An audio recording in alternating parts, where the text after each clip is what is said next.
Asking for help doesn't make you weak, it makes you brave and strong. In Matthew 7, verse 7, it says, "Ask and you shall receive, seek and you shall find, knock and it shall be opened up." You've heard of this verse so many times, but let's break it down a little bit more deeply. You probably feel hesitant to ask God for help or to ask other people for help because you're worried that you'll be a burden to other people. You've already made mistakes, and so, like, it's difficult to ask for help. But ask and you shall receive. When you ask for help or that things will be taken care of in your life, it will be given unto you because God is a loving God.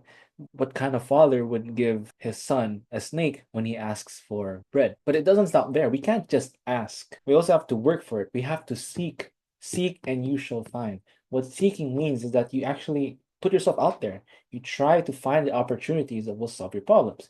You don't just pray and then expect things to come to you. Sure, that's perfectly possible. But maybe what if God is telling you to actually go out there? What if his answer to your prayer is a sense of encouragement? What if when you ask for that your prayer, whatever it is that you're struggling with, you feel this, you get this idea, like you ask God to help you, and suddenly he gives you an image of where to go.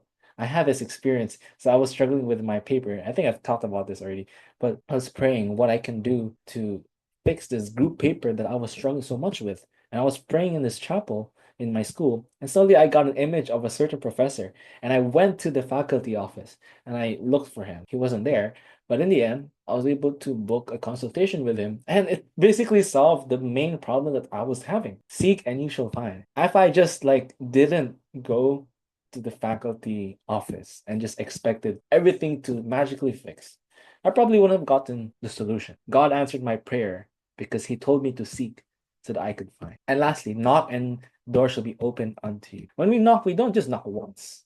We knock 3 times usually, right? But what it basically means is that we keep on knocking until the door gets open. This means that we don't just stop. When we don't receive the prayer that we want, sure, it could mean that maybe it's not meant to be, but it's also God testing our faith. It's testing our resilience and perseverance to ask for what we want. So maybe the thing that you want, you just have to keep praying for it. You don't just pray one time, seek for like a couple of times, and give up. No, you just keep praying for it. If it's really important to you, God is checking to see if you will continue to ask Him. You are not a burden to Him by asking Him repeatedly. In fact, He loves it when you keep asking Him.